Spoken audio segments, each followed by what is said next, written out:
Hey guys, Noel here, and it is Friday night, and family is asleep, so I thought it would be fun to do a live stream on the Noel ComiX YouTube channel. It's pretty late, so we're like knocking right at midnight.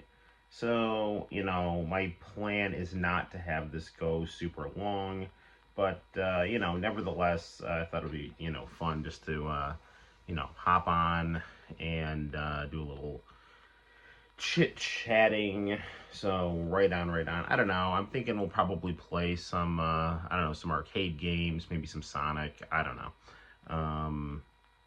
There's always the possibility of Cosmic Fantasy 2, which I'm working through, but at the same time, it is we're like knocking at midnight, and so sometimes RPGs are kind of like a little slow to stream. So, anywho, lots to talk about in terms of our opening chat, in terms of the world of politics and pro wrestling and sports. Um, oh, goody. Oh, hey, Shoemaker's on. Cheers, Shoemaker.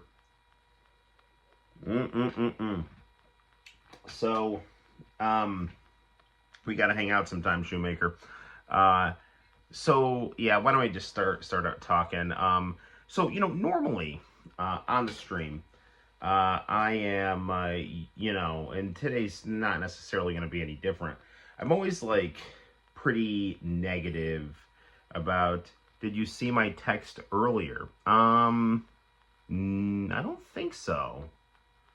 Yes. What did you text?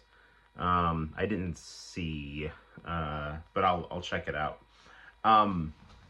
Normally, like I'm very critical of like the mainstream liberal media, and their kind of neoconservative party line, which is they never met a war they didn't like, and Donald Trump is Hitler, and and all we really need is we just need people who can cloak all of the problems with American imperialism and the ruling class with identity politics, so that way we have progressive cover for our own political crimes and self-destruction.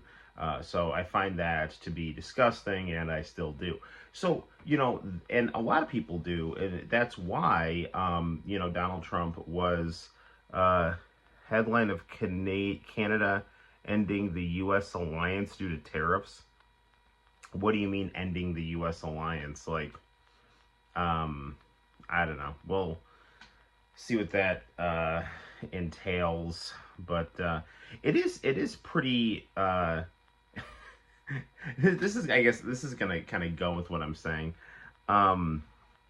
It's pretty remarkable that our relationship with Canada can deteriorate in such a unprecedented way.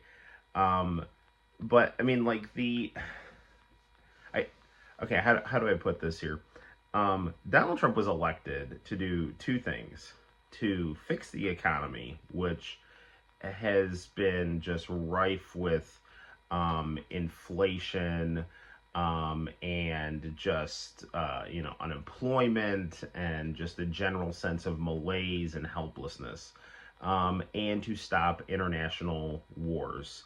And he was elected overwhelmingly to do those two things with a very broad coalition of traditional Republicans, working class voters, libertarian voters, anti-neoconservative leftist voters that were kind of anti-establishment minded, Muslim voters, Jewish voters. I mean, lots of people that were all just kind of pissed off at the system voted for him because last time he was in office, there weren't any wars and everyone had more money in their pocket before COVID. And when he got elected, things were going, okay for the first, few weeks. There was a ceasefire in Gaza, due to his, sending his negotiator over there. there was a winding down of the Ukraine conflict. Although I mean, obviously he was doing it in kind of a bullying way, but it was just designed to kind of wind down the hostilities, and try to get a resolution over there so that there could be some end in sight to this kind of endless bloodshed in Eastern Europe. So in terms of his like isolation, like more kind of isolation, not isolation is not the right word, but in terms of his less interventionist foreign policy, he was actually following through on that. And Witkoff was his negotiator that got the ceasefire deal in Gaza, and then he had another negotiator whose my name I'm blanking on, that actually started negotiating with Hamas and was getting some good results in terms of starting to get American hostages released. He went on CNN and talked about how he was starting to get good results, and it was like Netanyahu and Israel got mad, and then all of a sudden, like Trump just went like full neocon, let Israel break the ceasefire, started bombing Yemen, and even worse, not even worse, but on a domestic front, started to conflate his mandate for mass deportations of illegal immigrants with just green card holding college students who were critical of Israel's policy in Gaza. So I mean, I know there was just a girl in Turkey that basically just got yanked off the street and put in a jail cell for just writing an op-ed about Israel, having a bad policy in Gaza. And the argument that people are putting out is like, oh well, she holds a green card, she's not a citizen, so therefore she doesn't have rights. It's like, that is absolutely not true. That's not constitutionally true. Hey Diego. The Bill of Rights, there's really good videos by Glenn Greenwald that talk about how the Bill of Rights apply to people under the jurisdiction of the United States. So it's not just like, oh, you're a green card holder, so we can deport you for speech that we don't like.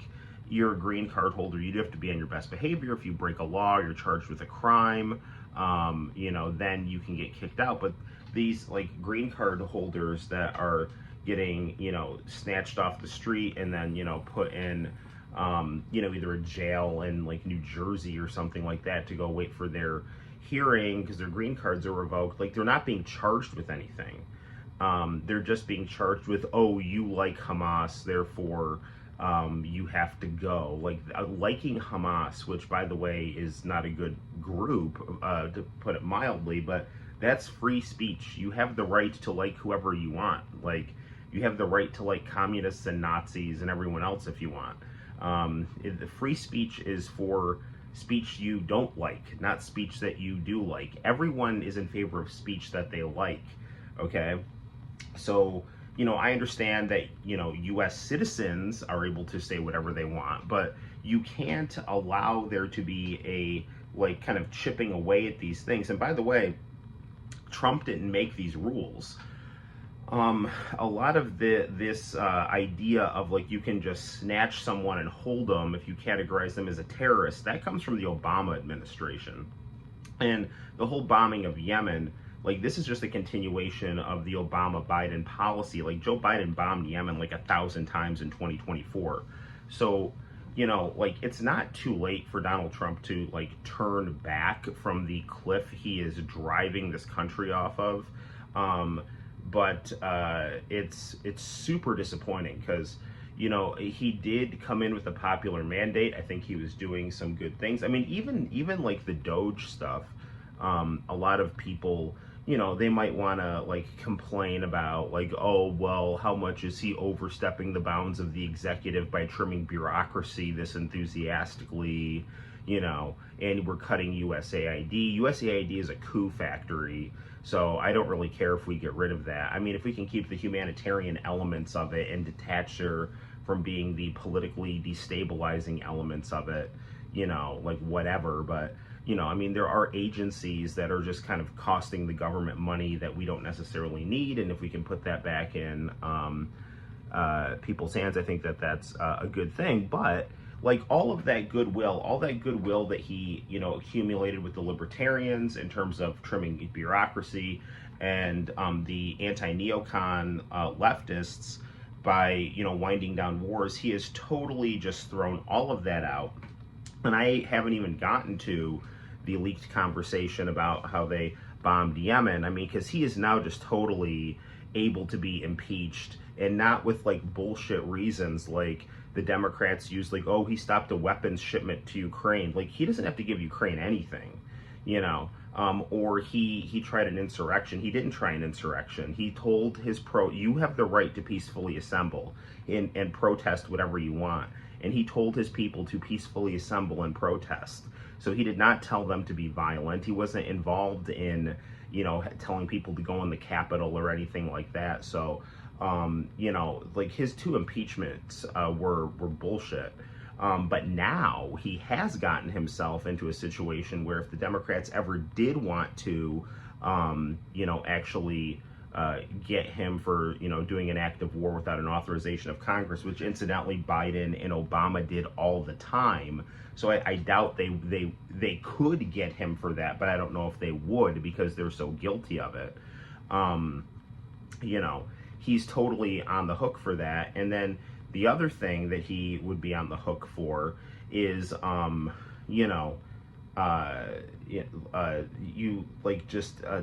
trying to, revoke people's green cards over speech, which is also illegal. I think there's an argument that being anti-Zionist doesn't necessarily mean being pro-Hamas. Yeah, of course. And the thing too is like, listen, I can't remember this negotiator's name. Was it Bowler? Something like that. He went on CNN and he was like, I'm negotiating with Hamas and we're getting good results and we might even be able to negotiate some kind of withdrawal. Like they might be willing to start to withdraw in exchange for certain withdraw in exchange for certain conditions. But the thing is like and Israel has the right to exist and defend itself and all that stuff. But this is just the brute reality of what they're doing right now. They're pissed off about October 7th. And October 7th happened because they grossly mistreated the people there. And that's not defending October 7th, which was stupid. And resulted in this, response from Israel, which was fairly predictable. But now they're just like, well, October 7th happened, so we're just going to kill everyone in Gaza. You can stay there and starve, or you can move, but we're bombing the hell out of that place, and there's nothing you can do about it. And this is what you get, so go fuck yourself. And we're going to let Donald Trump rebuild it because he's going to give us cover. And Joe Biden did exactly the same thing. And Joe Biden was funding Gaza getting leveled. And if it wasn't for Donald Trump coming in and at least getting, a break, a little bit, like, because I don't think, at least initially, that Donald Trump really likes killing and likes all this stuff. But I think he just thinks that, like, I was bribed by Miriam Adelson and all these pro-Israel people to, fund my campaign.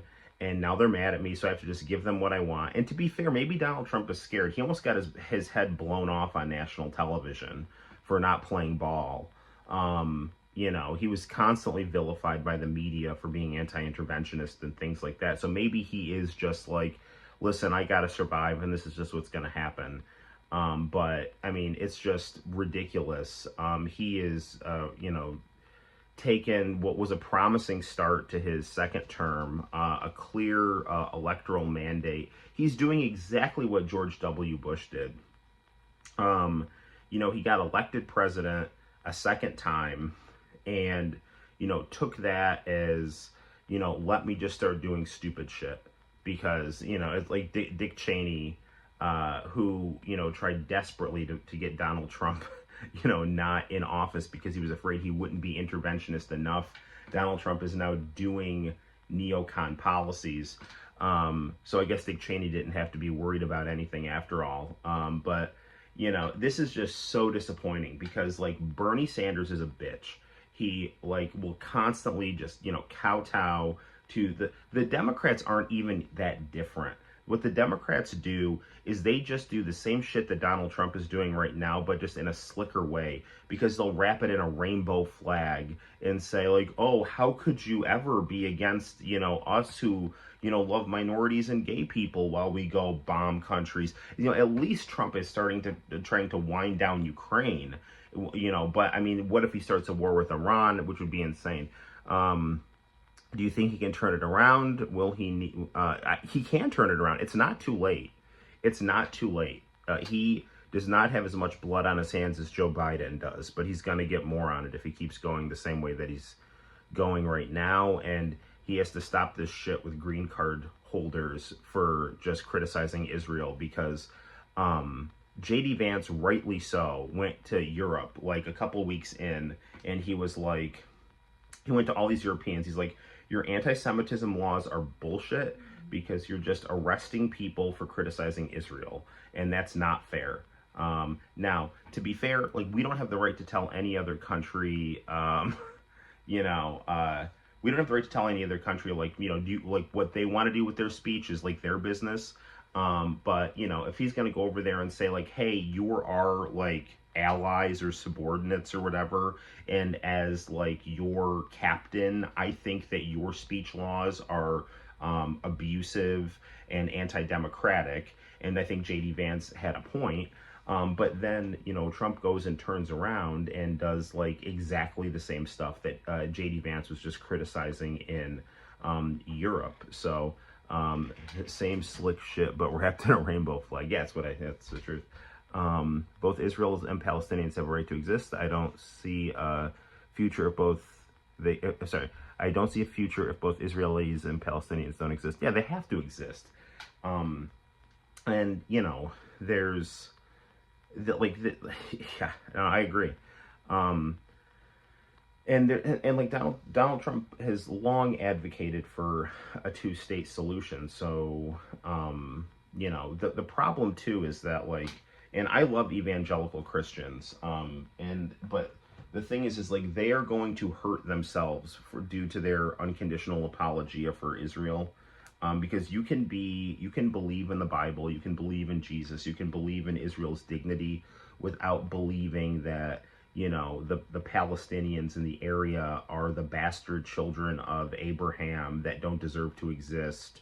And they're just a bunch of savages, and they can just either leave or get blown up. And I mean, and that is the mentality that a lot of evangelicals and unhinged Zionists have, and that's not anti-Semitic. That's just reality. Like, they have a stupid point of view when it comes to... Now, listen, this isn't like saying that, Israel isn't being threatened or anything like that, but like, the way that they're going about defending themselves is going to spread anti-Semitism, because it's going to make people look at like what they're doing and say like, oh, look what the Jews are doing, and then that's going to like start feeding these stupid conspiracy theories. So it's going to be like, it's bad karma.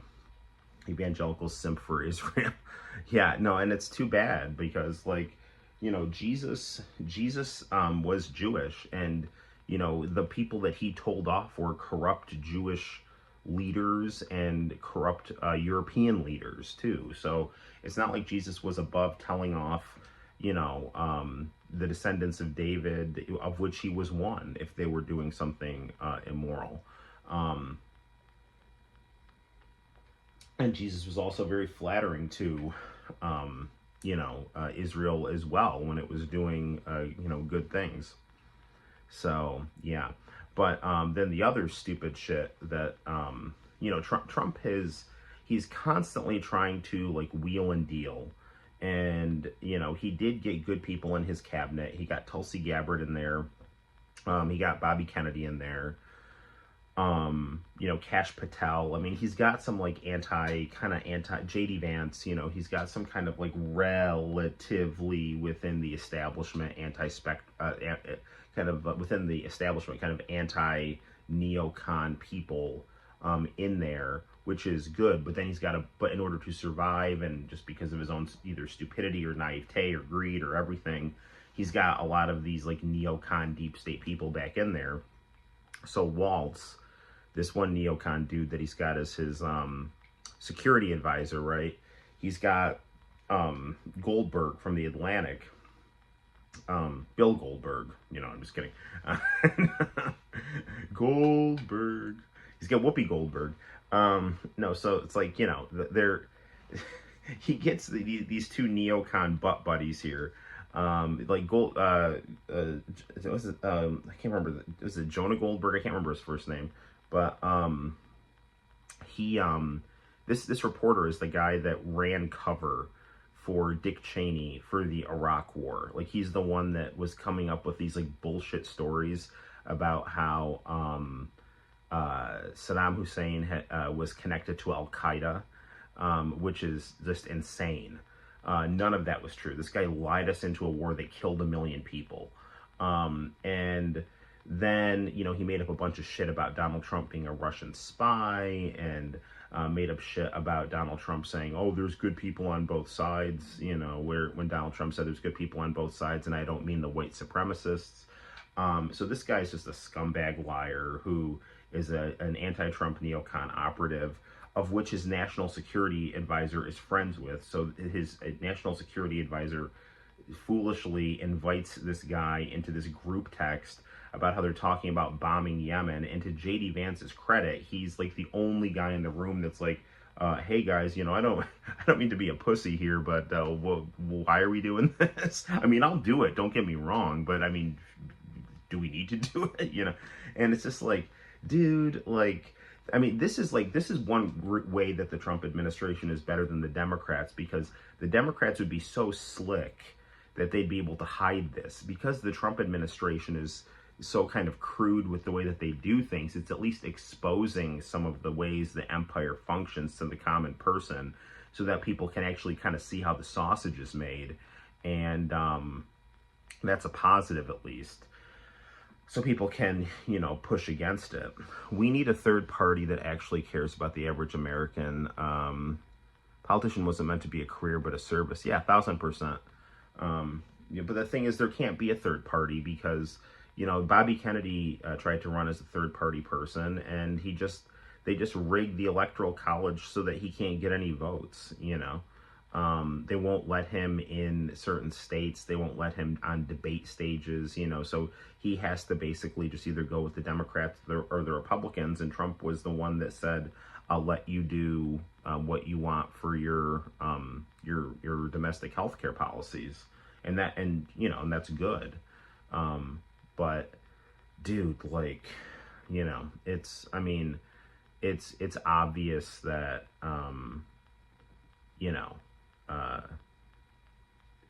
like, Trump could, if the Democrats actually wanted to get Trump impeached, they now have all the evidence they need to do it. Because, yes, he's doing things that the Democrats are guilty of doing themselves, but, like, he's now been stupid enough to bomb a country without congressional approval, and there's just a whole text thread, and where even is Trump in that text thread?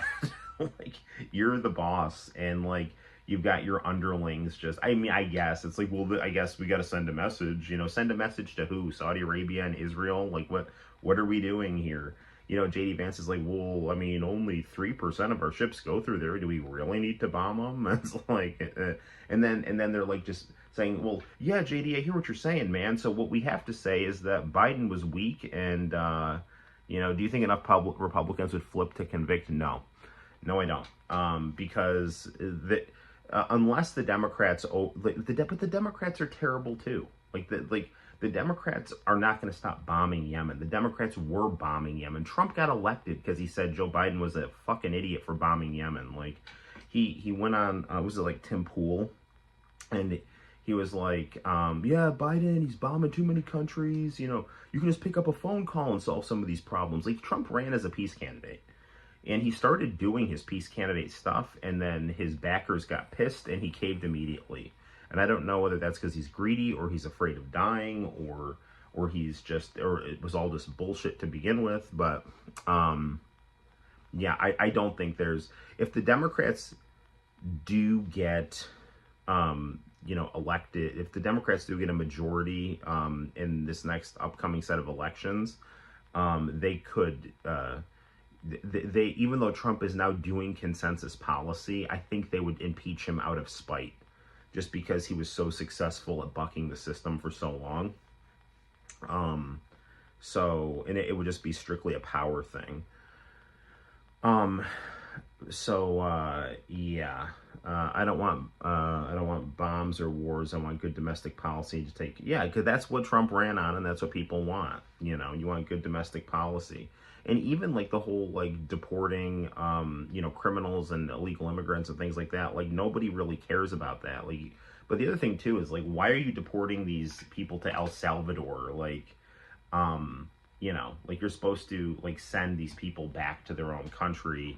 I mean, it's clear that Trump and the guy who's running El Salvador, the president of El Salvador, it's like probably have some deal where it's like, I'll give you like cheap prison labor if you take these people who are like, let's assume they're all gang members or something, but if you're not careful, you're going to arrest people who are, just getting like swept up, in this big dragnet, which is why, thankfully, like, we do have a multifaceted system where there's like due process and things like that. So, and checks and balances. So I'm just complaining about politics and how Trump is fucking up, which is too bad because Trump was the only, I guess it's not too late. He could always turn it around, but like, he is the only anti-establishment person with enough bravado and enough money to be able to smash through and give people an electoral choice, because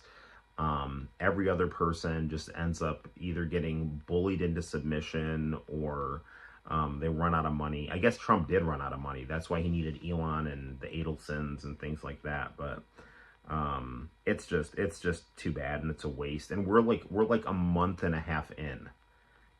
So, I mean, if really crazy shit starts, like, people cannot allow a war with Iran, and, I believe he will turn it around. We're in trouble if he doesn't.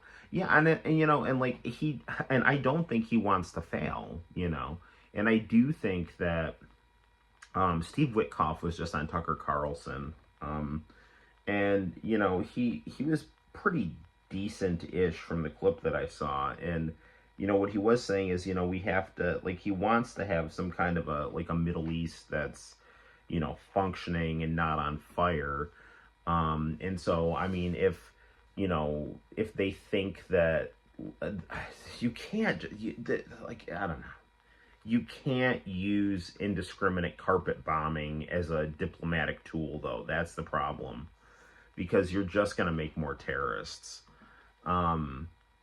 You're not going to win hearts and minds doing that. But I mean, the idea would be like, oh, well, if you just kind of can de-radicalize the region, then maybe they'll just all work together. And it's like, you're going to radicalize the region by carpet bombing Yemen. Like, you're going to radicalize the region by starting a war with Iran. Like, nobody wants or needs a war with Iran except Benjamin Netanyahu and the neoconservative, imperialist utopians who do nothing but just stir up shit in other countries and, just try to make sure that every other country in the world that is a potential threat to us is on fire so they can't be a threat to us. And that is just so freaking disgusting. And, citizens need to stand up to that. Yeah, I don't know. But I don't, not to be like excessively negative or a fearmonger, because this is actually pretty consistent U.S. policy. It's just that, Donald Trump was a lot better his first time in office, because he didn't start any new wars. Yes, he kept Obama's, drone campaigns going. Yes, he, talked with a lot of bravado in order to, get people to the negotiating table. But he wasn't like, at least not, I mean, like, he bombed Syria, but it was basically like an airport strip, I mean, Biden and Obama were much more aggressive and brutal with their foreign policies compared to Trump's first term. So, Is it bad I don't follow politics at all? No, not really. You know. But yeah, Trump is totally just knuckling under to the neocons and just Benjamin Netanyahu, and the United States, if we're not careful, is going to get dragged into Middle Eastern conflicts that we don't need to get dragged into. When what we really need to do is just be self-sufficient, stable, and a force for good that is trying to stabilize things rather than destabilize things. And the great deal maker Donald Trump has done nothing. I mean, like I said, he did start to wind down things in Ukraine, but like in terms of like starting to get like an end in sight to that whole conflict, but he's alienating like Canada and Greenland and, Panama and things like that. And then like the Middle East has just become less stable within, 2 months of his taking office after he stabilized it. Like he undid his own ceasefire because someone over there got mad at him, so it's just a giant waste. Anyway, but I've rambled on enough. I don't know. Any questions? I don't know. So, not that this does any good for anyone other than just having me rant and rave in front of 4 people. So, yeah, but it's just too bad. Do you think Noel, do you think he will successfully annex Greenland? He seems serious. No, I don't think he can. What are you gonna do? You're gonna start a war in Greenland? Why did the U.S. draw from the International Criminal Court? So Israel can get away with shit, like that's why. That would be why. So, because that would be the group that would, condemn Israel for carpet bombing Gaza. So, so it's just really just a stupid continuation of the bad foreign policy of his predecessors with just in really heavy-handed immigration policy. So Arrow saying hello. Arrow, how the hell are you, man? I'm just talking about how Trump is shitting the bed right now, which is unfortunate because he got off to kind of a good start, and now his just whole Middle Eastern policy is not good. Oh, and then what's his face is like Walsh, that idiot who leaked that whole bombing Yemen conversation. He's like, oh, well, my phone accidentally sucked in Goldberg's contact. It's like, what? Like your phones don't suck in people's contacts. Like, I don't walk past someone on the street and then all of a sudden their contact information is in my phone. Like, that's not how this works. So it's just politicians. It's like with the Hunter Biden laptop when, they had all this incriminating evidence about Joe Biden and his family, and like everyone like Democrats and the mass media and the CIA and everyone was like, we got to make sure Joe Biden gets elected president. So we have to say the Russians made up all this stuff on this laptop. It's like, what do you mean? Like, are those like AI images of Hunter Biden with a crack pipe? Like, what are we talking about here? So, are the people that are corroborating the other ends of those emails like working for the Russian government? Like, what the hell are you talking about? So, it's just like when these politicians, when they're caught doing corrupt things, they just truly say the most stupid things that 7th graders would say. Oh no, I'm not doing this, like they're caught with the graffiti and the spray paint can in their hand, it's like, oh, this is, you did this, like, what? How did they not fire him? They didn't fire him because Trump is probably afraid of the neocons. This is probably a Benjamin Netanyahu guy. This is some guy who he put in there to, Was it Elon? This is someone that like Trump, Trump is trying to appease the neocons, and Netanyahu probably wants him in there, and so that's why Trump's not firing him. So, was it Elon Musk who got Trump into office? He gave him a lot of money, for sure. But Trump got into office because Joe Biden was an absolute disaster and Kamala Harris was an idiot. I mean, Kamala Harris was using, black people for slave labor in California. I mean, she was keeping people in jail past their prison sentences, and she couldn't thread a sentence together. Now, maybe some of that was by design because she didn't want to come off as, too smart or anything like that. But she had a horrible record. She was a malicious prosecutor, and she didn't ever really perform well in the primaries, and she just kind of got to be the vice president because Biden needed a person of color in there so he wouldn't just be the old white guy. So she totally lacked substance, and Joe Biden was a senile old hack. That's why Donald Trump got in there, and people were living worse under Joe Biden than under Donald Trump the first time. So, I mean, Elon gave Trump the money to run campaign ads to be able to kind of overpower the system that was all, mobilizing against Trump. But your Popeye's chicken was spicy, but it was for the whole family. That's awesome. I have to go to bed. Got to hang out sometime. Good chat. Okay. Well, Shoemaker, I wish you could stay on longer. So yeah, we'll hang out soon. We got to hang out with Mr. Romano because it's always fun hanging out with him. Right on. So yeah, I don't know, but I was really like when I was like, now we're kind of in like the Y2K nostalgia, like we're in like the 2020s, and back in the 2000s, it was like there was 80s nostalgia. Now there's Y2K nostalgia, and bringing back like, me like kind of protesting like this kind of like Cheneyism, like this kind of like this like having a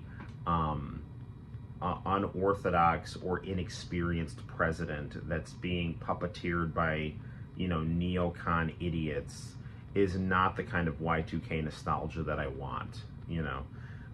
I'd much rather have like, I don't know, everyone wearing lime green again and something. The 2000, I want MySpace back. That's what I want. I want Kazaa, the 2000s in the 2020s or the 80s are what the 80s were to the 2000s. Yes, pretty much. But the 80s will never die because it was the greatest decade ever. So, and I simultaneously walk through the 80s, 90s, 2000s, 2010s, and 2020s. So, yes. But man, like if we're gonna bring back, oh yeah, do you want? We should play some Death Smiles. That's what we'll play. Let's play some of that. Play some Death Smiles games that Diego sent. Good idea. So I'm trying to think of what to play tonight. So let me play some shmups here. Okay, we got. These are some cool shmups that Diego sent here. So we'll fire up the old PS4. Your room is a manifestation of that. Yes, it is. So we'll play some Death Smiles here on the good old PS4. And we'll take it from there. And here we go. So we'll get our camera in front of the TV here. Do. All right.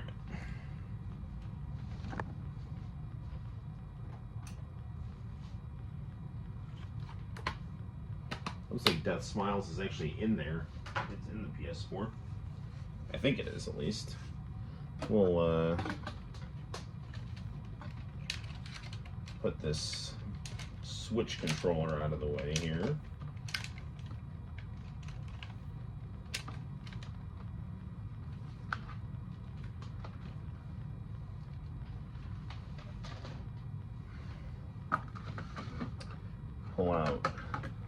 PlayStation 4 controller.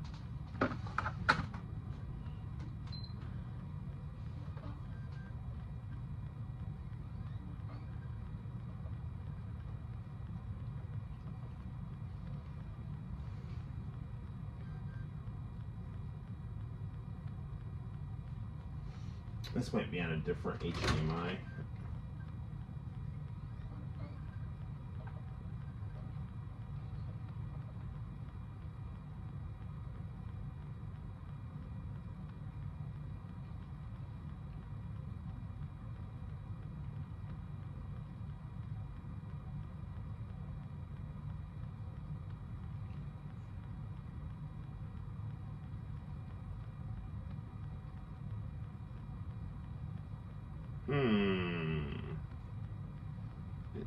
Is the PS4 not hooked up? Maybe the HDMI fell out of it.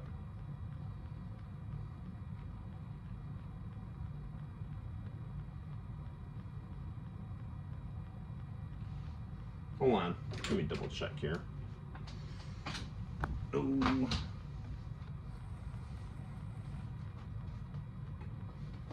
Yes, I think the HDMI did fall out of the PS4 here. Hold on a second.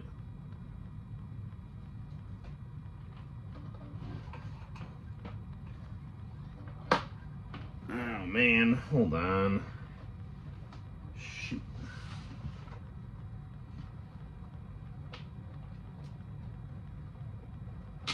No, it's in there.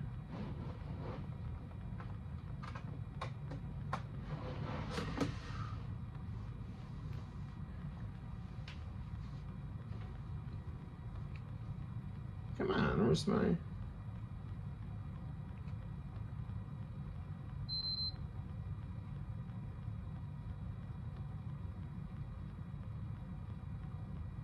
Well, we're having technical difficulties with the PS4 here. I don't know what's going on here.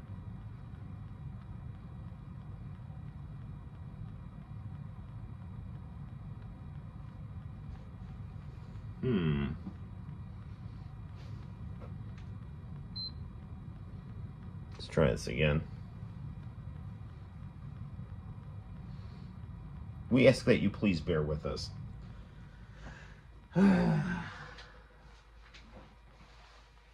I was gonna put more kitchen nightmares in the background till you saw Noel ComiX was on it. Well, that's good. Well, hopefully this won't give you nightmares. If this doesn't work, we'll play something else. But I don't know what the hell's going on with my PS4 here.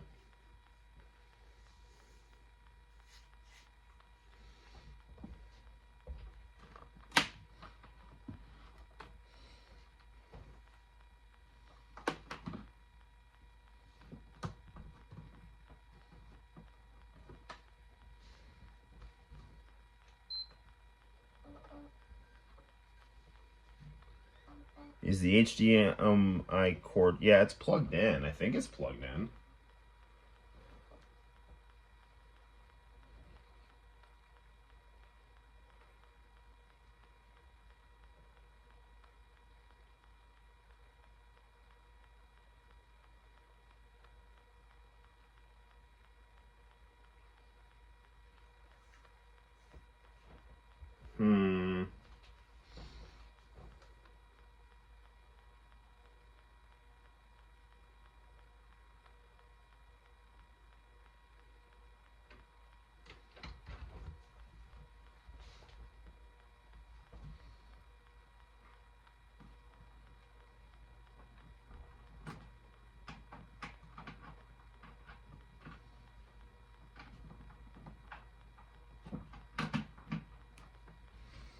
Just double checking to...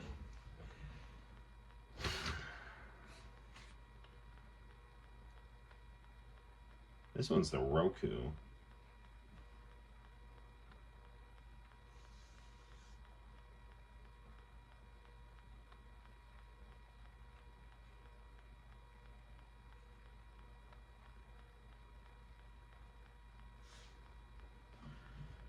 Well, this is not the kind of live stream I was looking forward to having here. I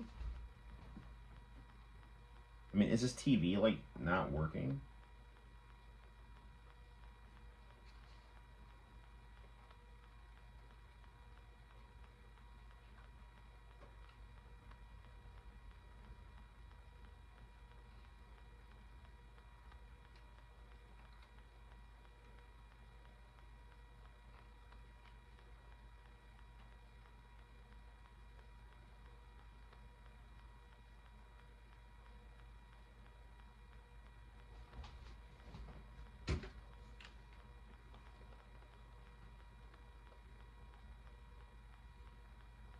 Yeah, that Roku's working okay.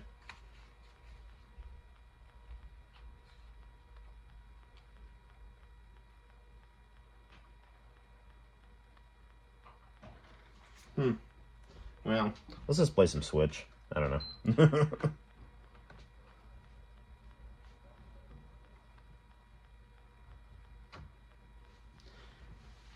Whatever. Okay. Well, that was 10 minutes wasted.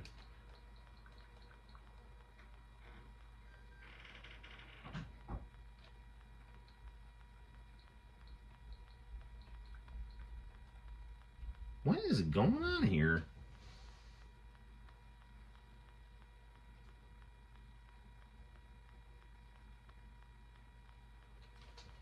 Oh, something's not right here. Hold on.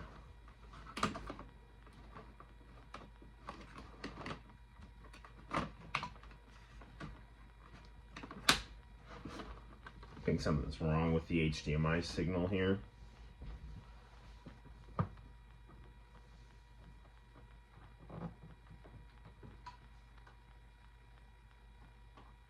Here, I'm just gonna turn off the TV. Try this again.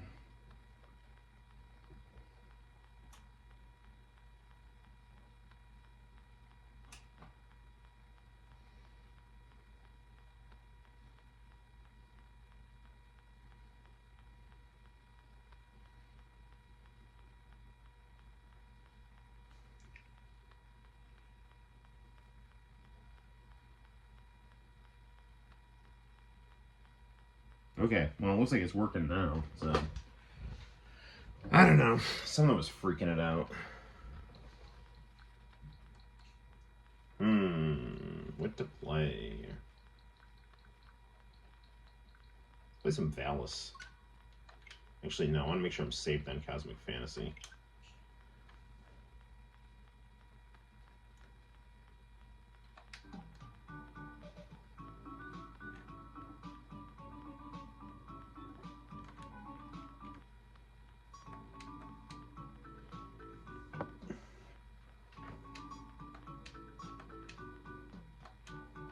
Okay, good enough. Okay, yeah, let's play some Valis.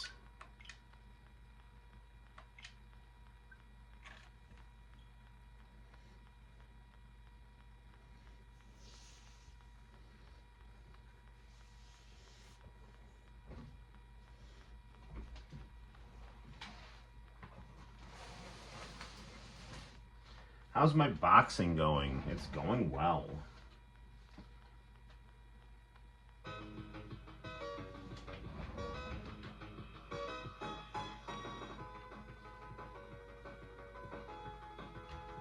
Okay.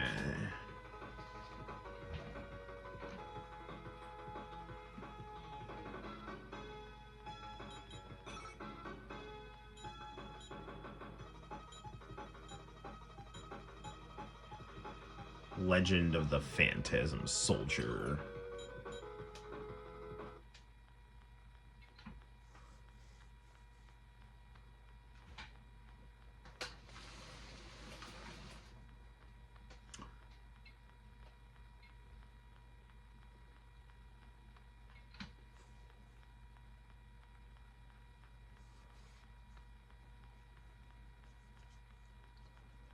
Yeah,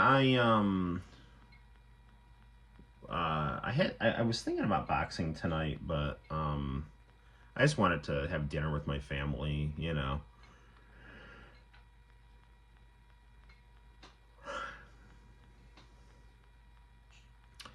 So apparently the first Valis on the PC 88 was very awkward to play, but people really loved it because of the aesthetic.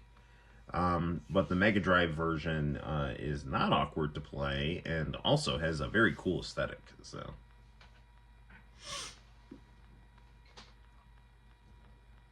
if you want a gritty platformer about pretty Japanese girls in sailor uniforms with swords and magic powers, then we have the game for you.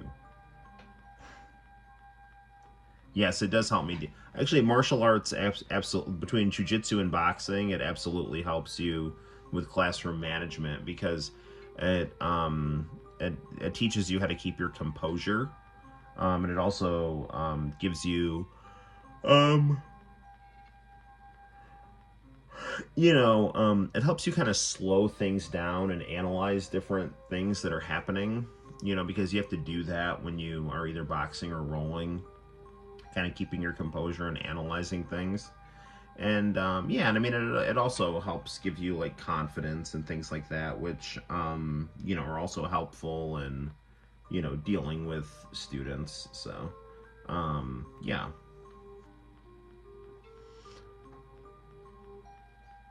Yeah, actually, I've been doing some boxing with an old training partner who's just kind of recently come back to the gym, and then I don't know. I was sparring the other day with this guy, and he started like really light, and then all of a sudden he started like turning it up, like it's like all right, So and we both nailed each other pretty good, which is always fun.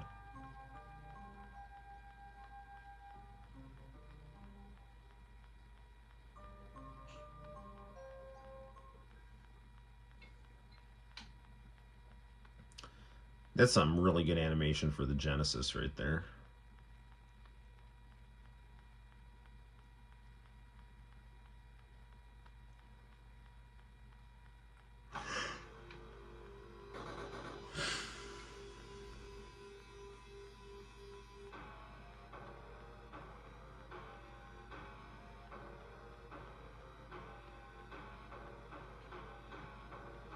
No, the PlayStation 4 was not on component.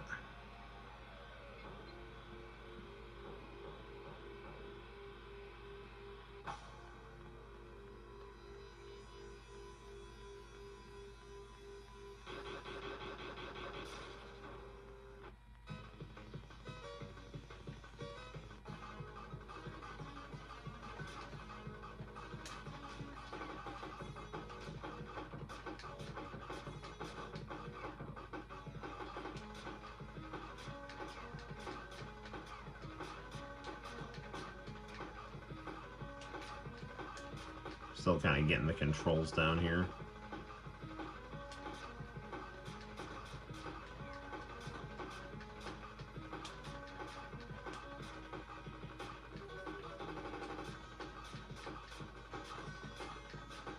Um, there's the ultra healthy video game nerd who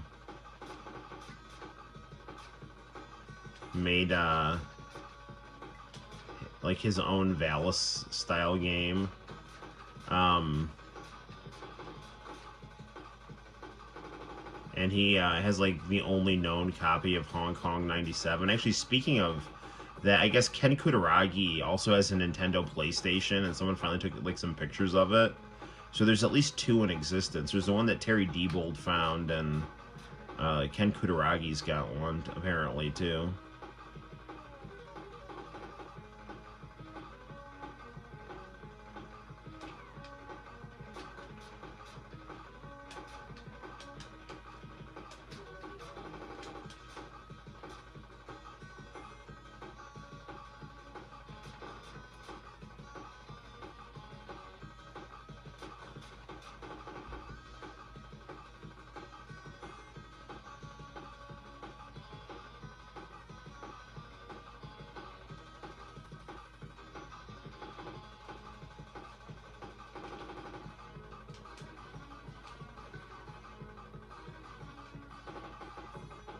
I wonder if I need to like go up here. No, we need to just go in there.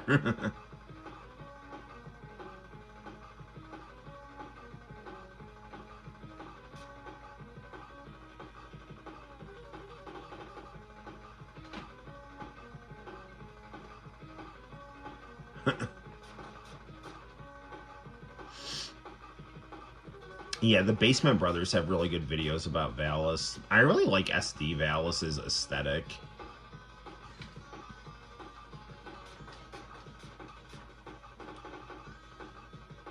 This game has great music.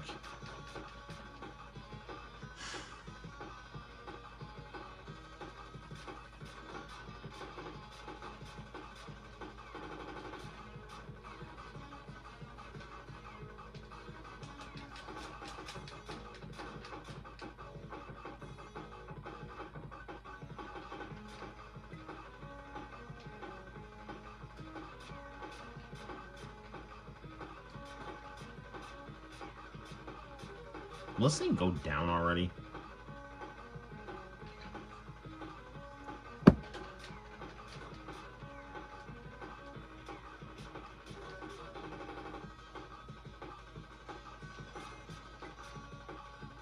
Another thing I have to get is, I do want to get the other Cosmic Fantasy collection.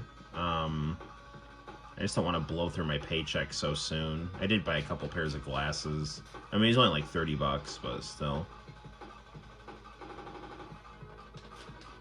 My favorite, like, white pair of glasses, like, the baby accidentally broke it, so I want to get another pair of those.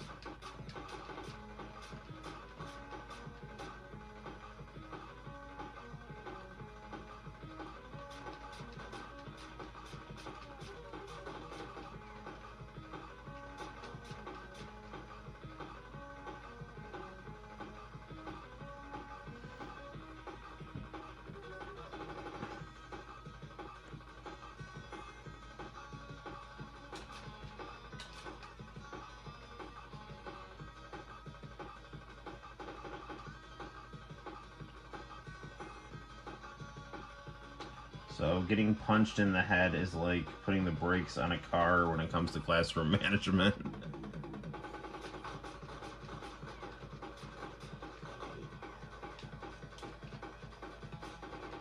How do we do these magic attacks here?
Man, did I get him?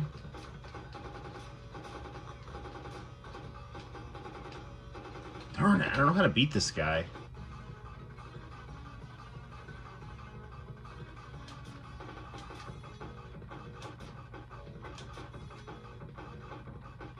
Maybe I can look at the manual here. You're a busy lady. Her breasts, her classmates tell her she has a bigger bust than most of them. She thinks her chest gets in the way in gym class. Very good. You can tell this game was made for men. Alright.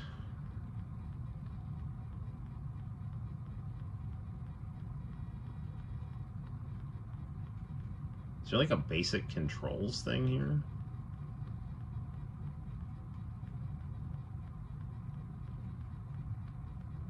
I have no idea. Whatever. Let's figure it out.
I have no idea how to beat this guy.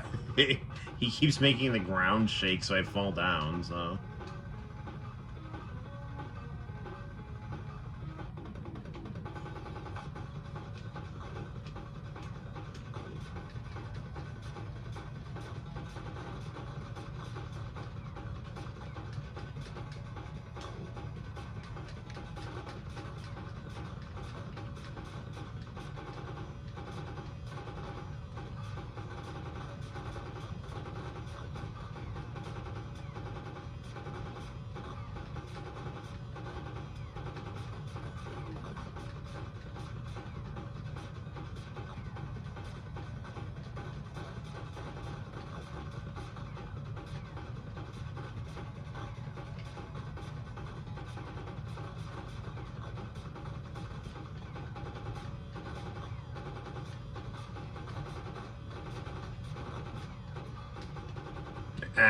I don't know. I got nothing, man. Alright, let's play something else here.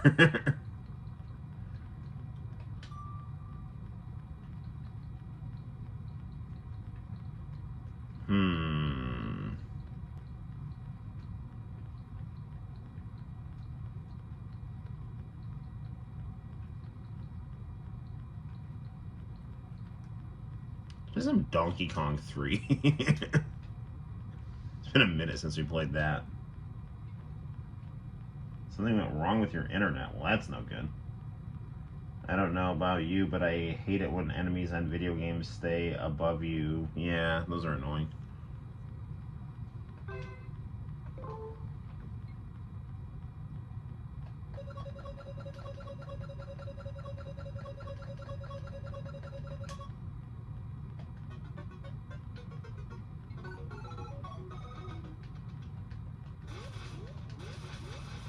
Takes me back to my days doing laundry.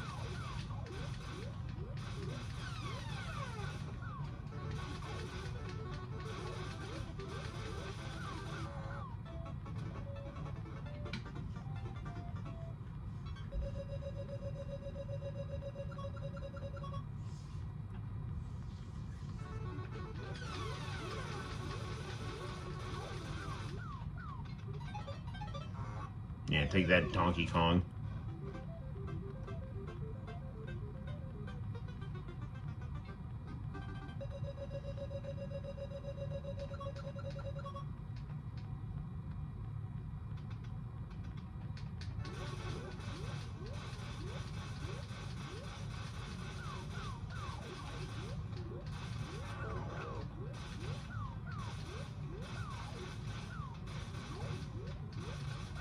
Darn it.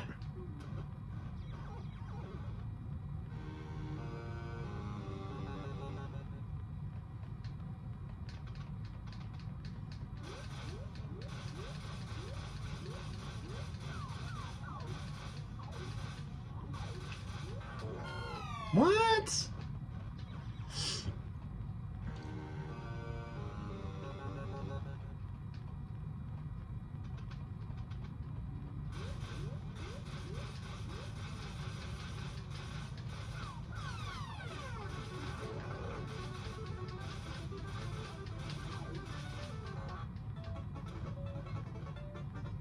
Yeah, get up there, Donkey Kong.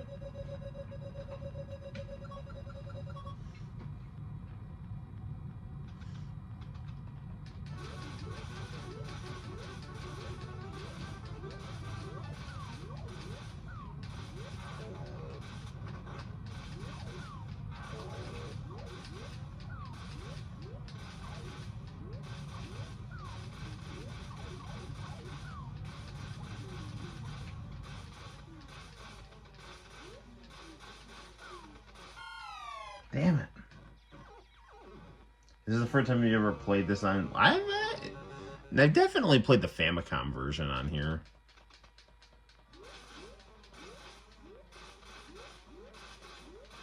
Donkey Kong 3 is one of my absolute favorite 80s games.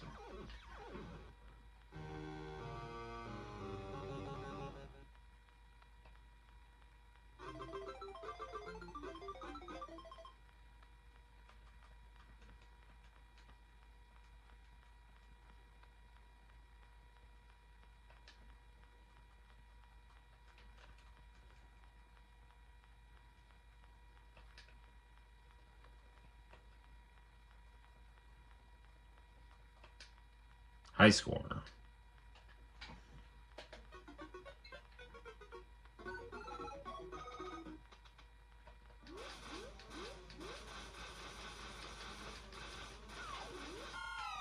Well, I totally flew too close to the sun on that one.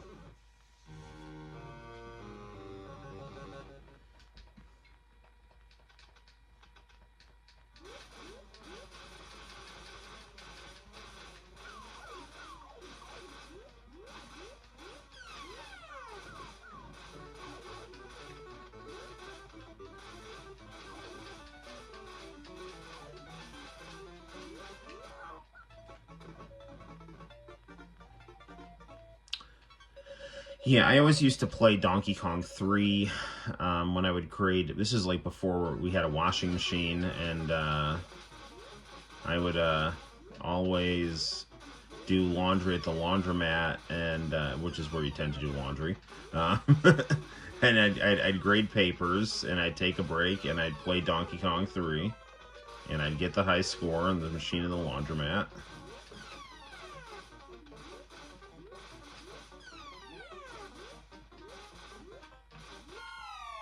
Gosh darn it.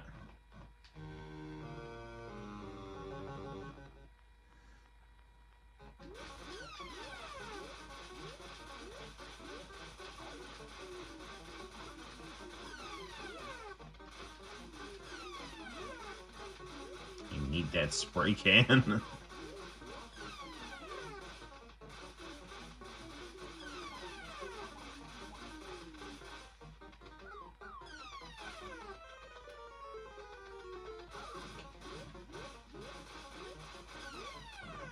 Ugh, Donkey Kong.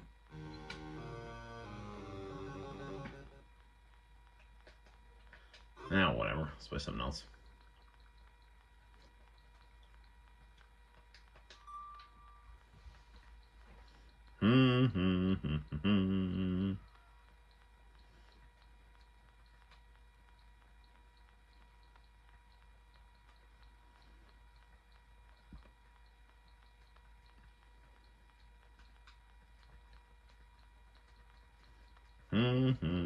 I don't know what to play.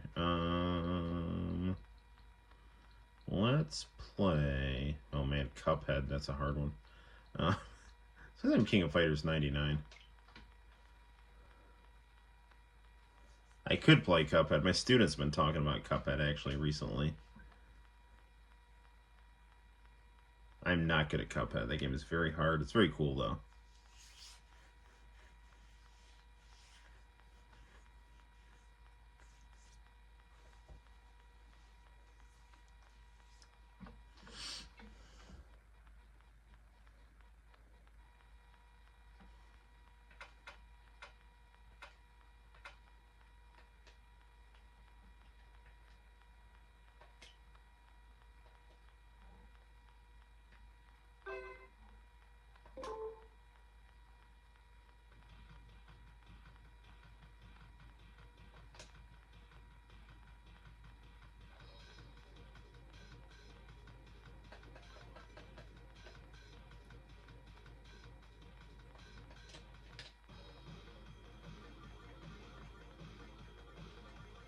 Nah, let's do the Art of Fighting, guys.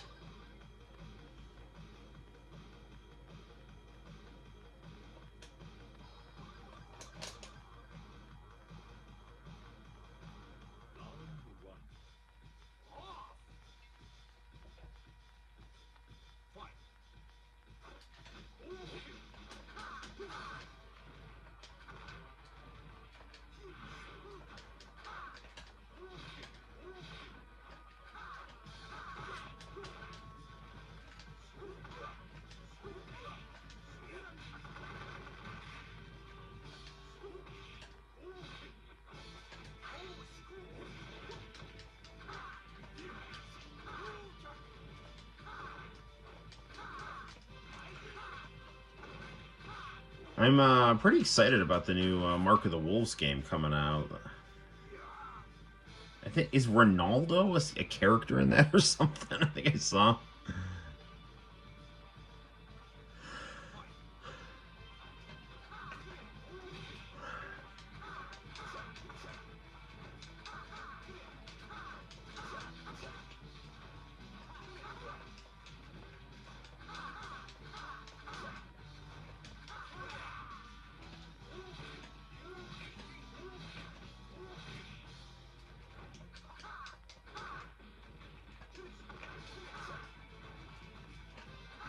There we go. This game plays much more smoothly when it's not on the PlayStation. The game has a lot of load times.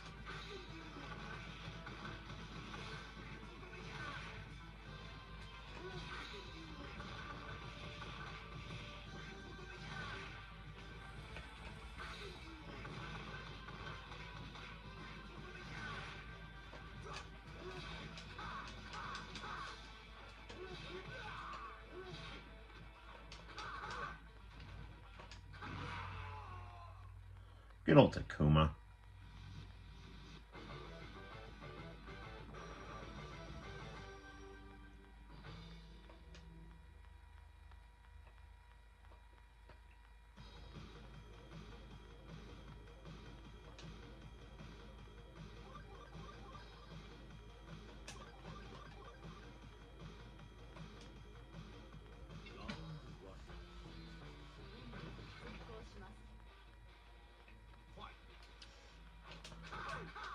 It's really, I don't know, it's as cool as, like, the new Garo game looks. I really do wish SNK would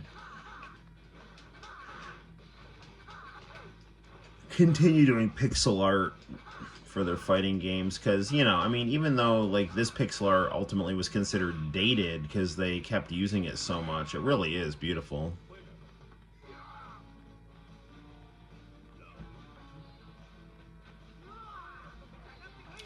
I just wish Obari had done a Fatal Fury game, as a character designer. It's like, he did SNK stuff, but it's like he never was like the main character designer for like the in-game fighting characters, except there was that one, was that like, it's like Gao Kaiser or something like that. He did the designs for in game and they looked really cool.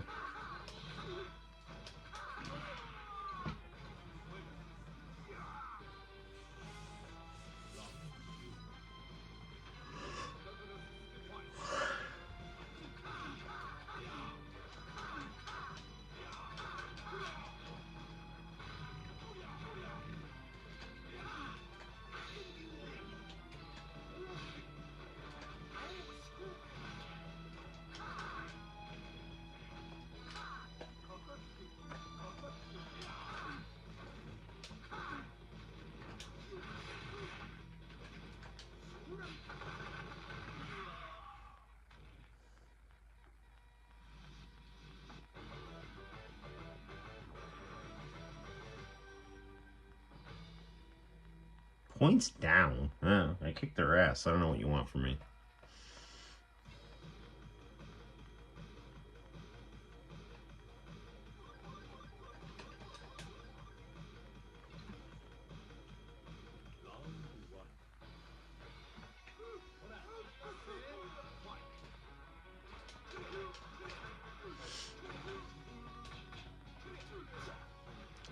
So I was a big fan of the live-action Art of Fighting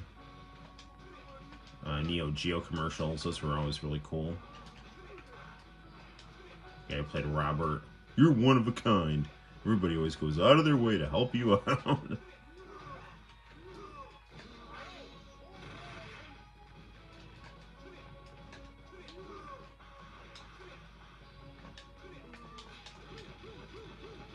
No, not as good with Robert.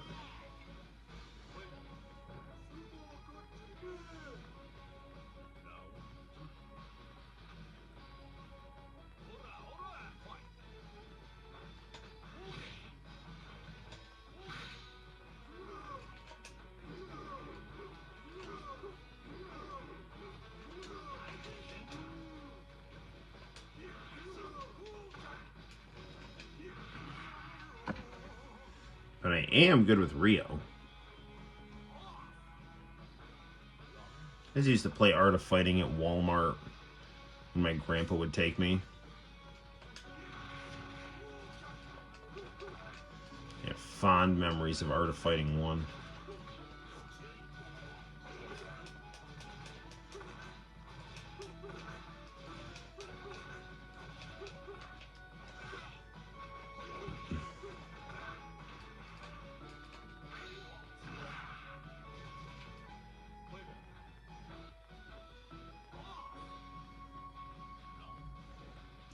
And I really always loved the Super Nintendo closing credits to Art of Fighting. The whole ending was awesome.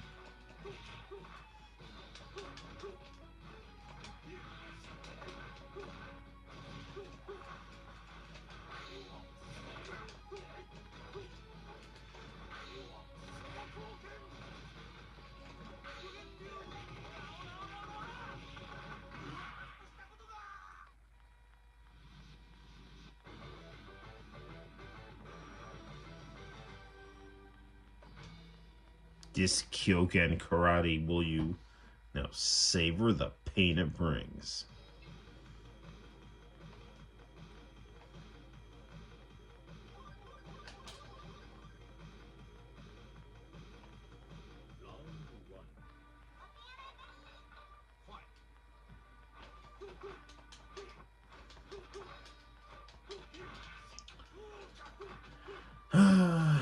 I always wonder why, like, King of Fighters 98 on the Dreamcast was called King of Fighters 99, like, Dream Match, but then King of Fighters 99 was also called King of Fighters 99.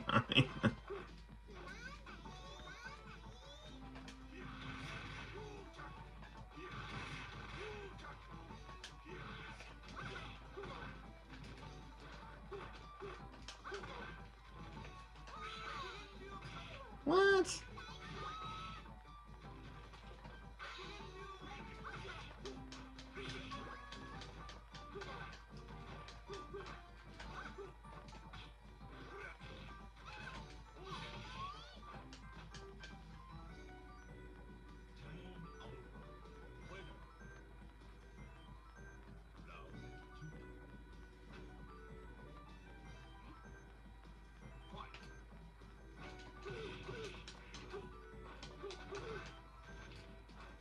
Kenso, like, I like his style.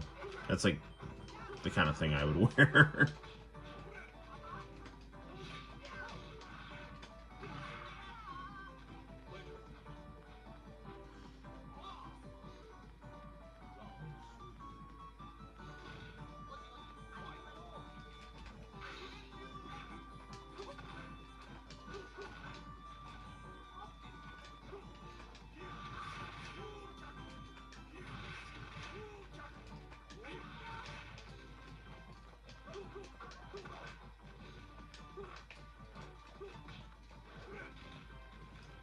Pretty soon that new Capcom collection's got to be coming out with, you know, all the Capcom versus SNKs and Rival Schools 2 and stuff like that.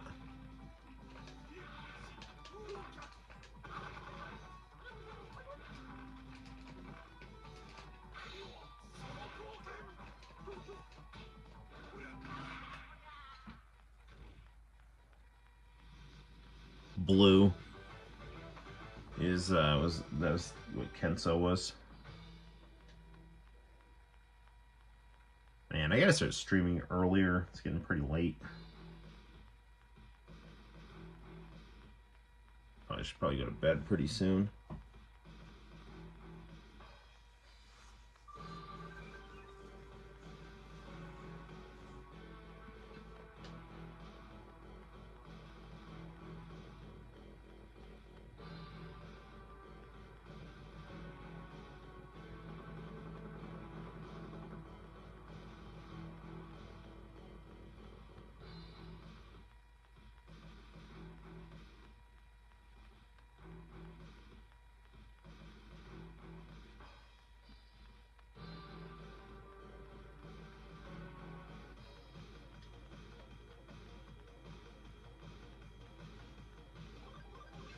Oh, it's the hero team of this game, at least.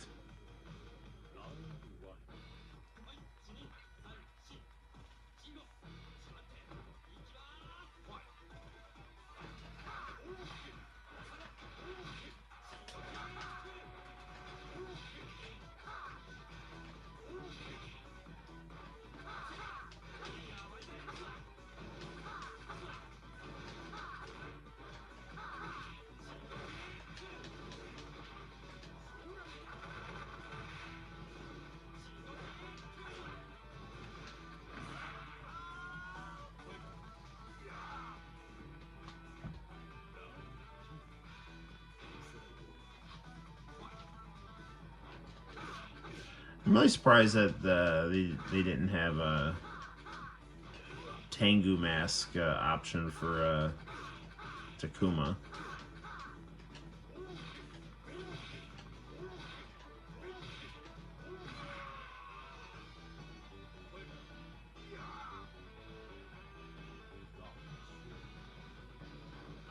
Yeah, it's just hard to stream early with kids, you know.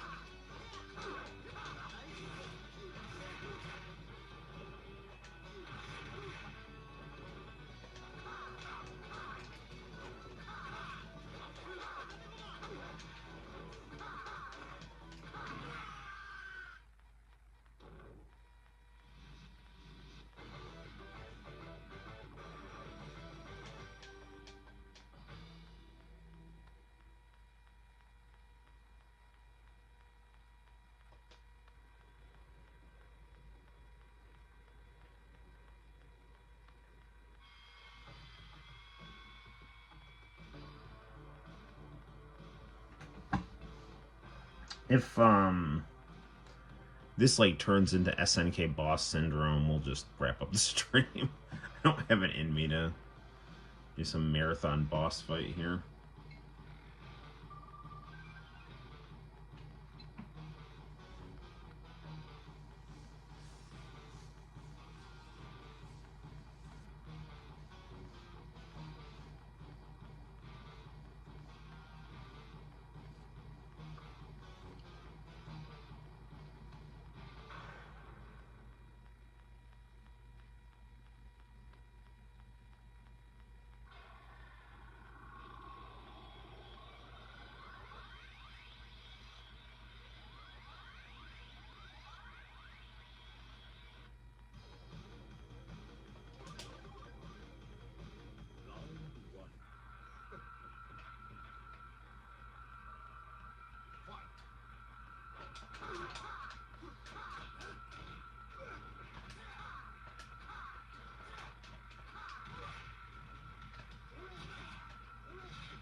Ah, darn it.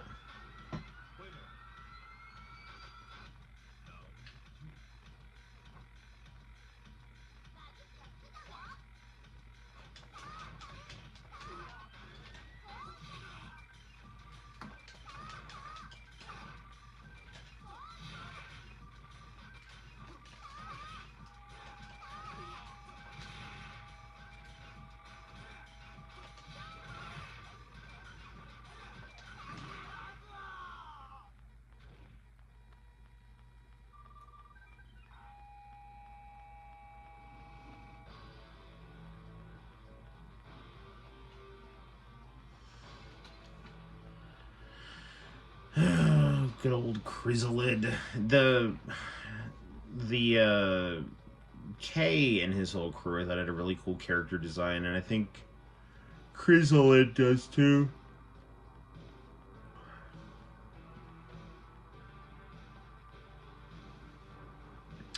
I don't know why they made the Akari Warriors characters look so different.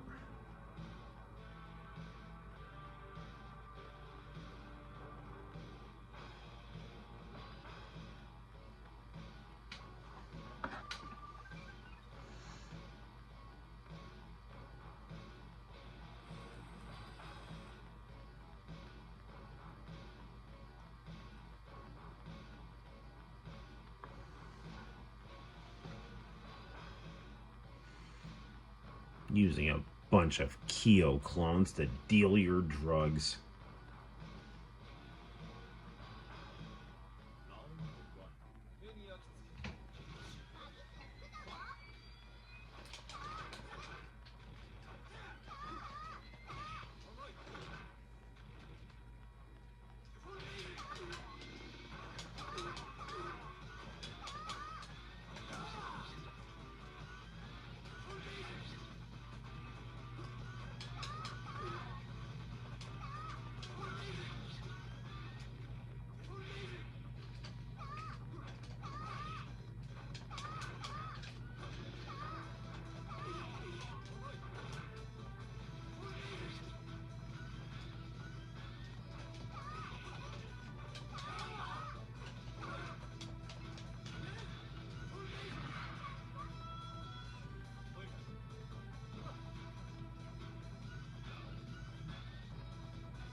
Gosh darn it.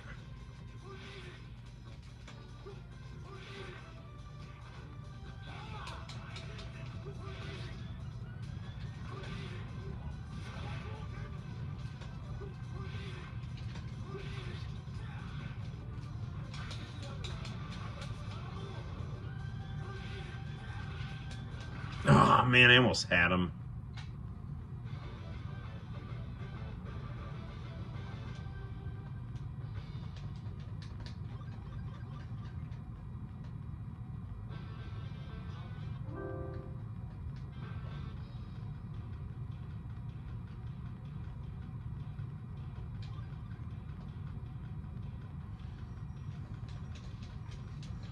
Alright, we're gonna do one more here.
Sorry if I'm not talking a lot, but, you know, SNK bosses and their annoying ways.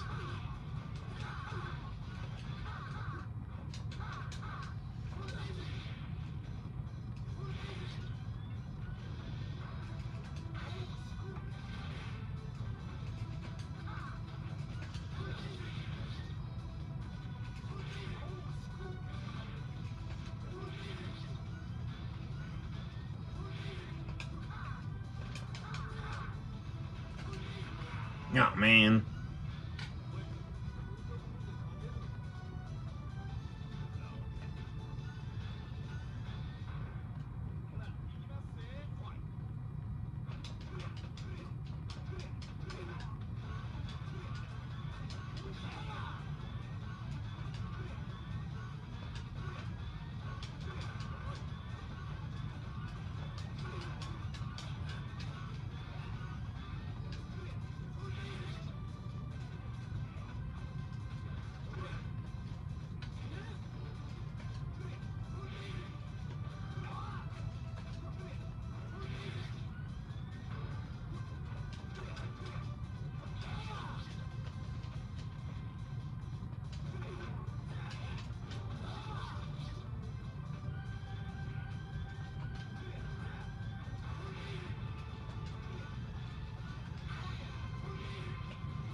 Oh, what's all you, Yuri?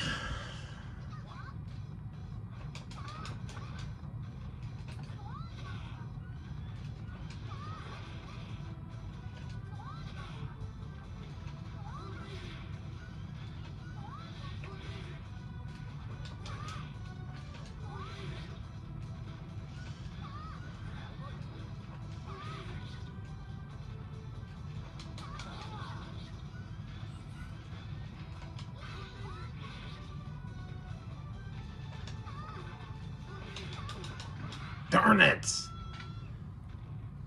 Man, I'm always like super close here.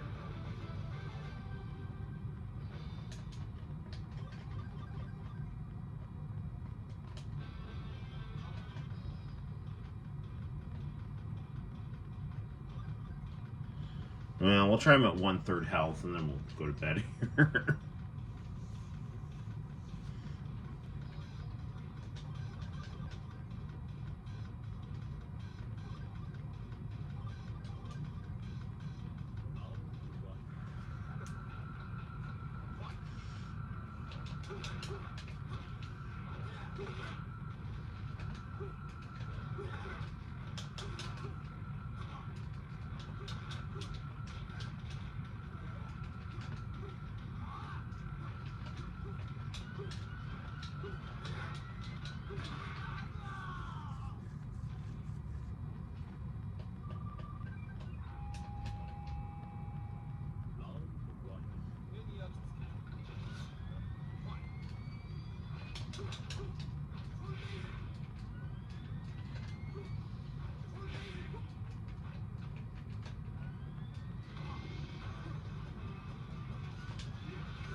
Robert is the one I'm least familiar with the movesets of here.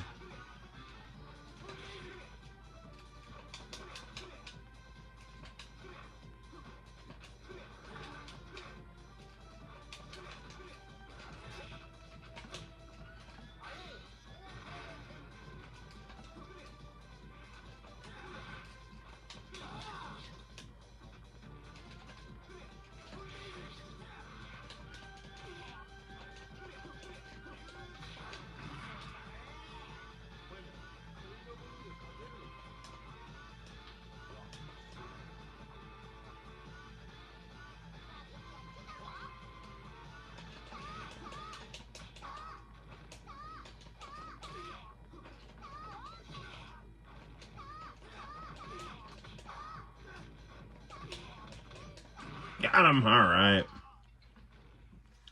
Way to go, Ayumi Hamasaki.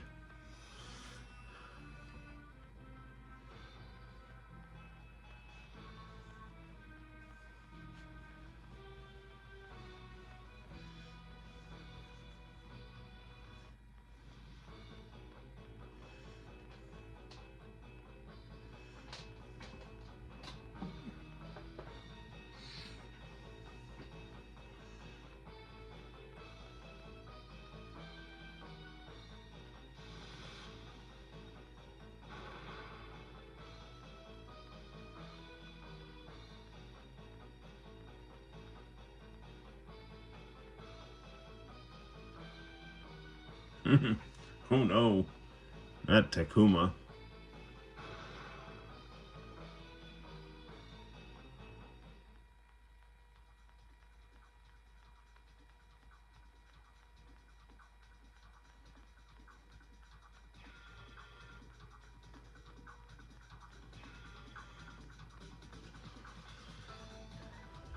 Let's see what our Art of Fighting ending is like here. Staring at Takuma's grave here, which I'm assuming is not going to be permanent.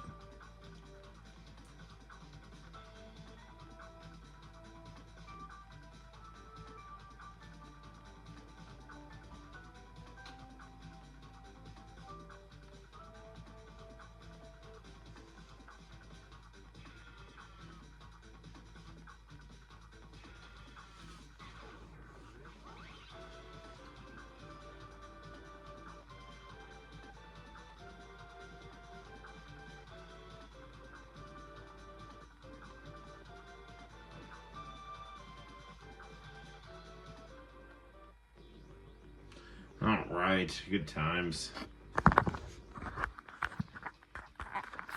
So there we have it, guys. That is Art of Fighting, not Art of Fighting. It was Art of Fighting characters on KOF 99. I think I'm going to go to bed right now. It's pushing 2 o'clock in the morning. So hopefully you enjoyed the stream. You know, we complained a lot about politics. Struggled to turn on our PS4. I'll get to the bottom of why that's not working, and then settled on some Switch. So did a little Valis, did a little Donkey Kong 3, did a lot of KOF 99. So thanks for bearing with me and sharing your time with me, and we'll hang out some more this weekend on the Noel ComiX YouTube channel. Until next time, guys, my name is Noel. You take care, and I'll see you in the very near future for fun and excitement on the Noel ComiX YouTube channel. Bye-bye.